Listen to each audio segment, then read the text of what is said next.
Kamong mga pobre, wala ginwa ning kwartaha. Ha? Kaning kwartaha, puti ginindaghana. 6,000 allowance ra ni nako. Usara ni kaadlaw nako. 6,000. Kakita mo ana oh, buntod. Kani diri tanan. Ako ana, ug nakapalit na pugkog motor. Kita mo ani? No. Na. Kamo, wala gid mo ani no. Nga, wala gid mo. Porti na ginakong daghanang kwarta. Kani akong bag. Pila ni? 100K. 100K gini akong bag. Wala mo ani no. Pero kamo di mo ka-afford ani. Digid mo ka-afford. Bisang mag-unsa pa mo. Ang kaning allowance nako nga 6,000. Usar ni kaadlaw nako. Kamo di mo kakuan aning kwartahan 6,000. Ani. Mo porti daghana. Motor ko. Niya pagi ko'y motor, kita mo ani kong motor. Na, nindot kay kong motor. Wala gid mo ani. Sus ko di mo masuya na ko ani. So mag-unsaw pa mo, di gid mo ani ka kuan gid oh. Daghan ko kay kwarta. Nanay no? Ikaw ay kay pobre bag ka, wa ko kay kwarta, unsang kastorya nanay. Grabe, unas ta nanay no, kanang imo 6,000 nako. May pag kanang imo ginguno sa kadlaw ra na ihatag na lang na nimo sa kuan mga pobre. Okay, hindi, pobre man kuno ka. Bisa pobre ta kay naghapon tay ngadto. Pobre. Hindi, kita ko ng mga pobre. Muna istorya na di jud nato ikaw ang pagka pobre kay diha ta maligon sa pagka pobre. Tagalogin mo kasi. Tagalogin pala. Para lahat na intindi. Okay. So si nanay nagbinisaya. So Bisaya siya. Bisaya siya. Okay. So ang masasabi ko lang kay nanay is good yan para sa inyo nay.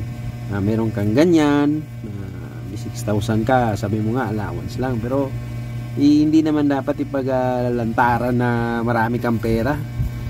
Maganda pa yung sinabi mo, yung bag mo 100K, ngat-ngatin lang ng aso yan, no? Sana yung 100K mo, kung kinulong mo pa yung 100K mo sa mga kapitbahay mo dyan, diba? Uy, hindi man dapat ipaglantaran na ganun kamahal yung ano mo.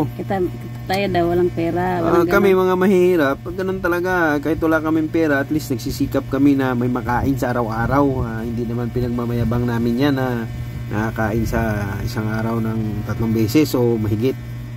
Paano meron din naman, pero yung panglantaran mo na porque mga hihirap, ganunin mo na lang, huwag naman ganun. Kahit diba?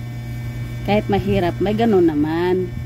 Kaya lang, hindi naman parati, kahit mahirap ka. Diba? Pero maganda yung ano mo, sinabi mo na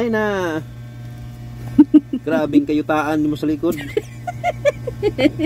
Yung bundok mo doon sa likod, grabe. Sa'yo yung lahat, grabe no?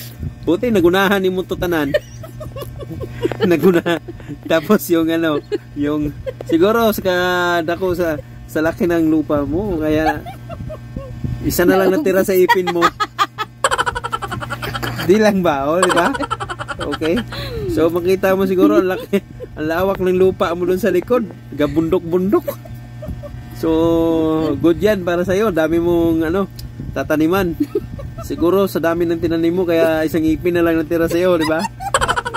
Ikaw na nga nagsabi. 6,000 yung allowance mo lang. Matindi ka talaga. Sige na, good God bless. Kahit mahirap naman, meron din ganun, pero hindi naman parati. Siguro sa kanya, magkano yung 6,000 niya? Isang araw? Grabe, sana all, diba? Ano lang naman sa amin mag-asawa yun. Siguro, ilang bigas na rin yun, diba? Sa kanya isa, 100K. 5 sakong bigas na yun. Na 25 kilos. Mapapasana all ka naman doon. God bless na lang sa'yo na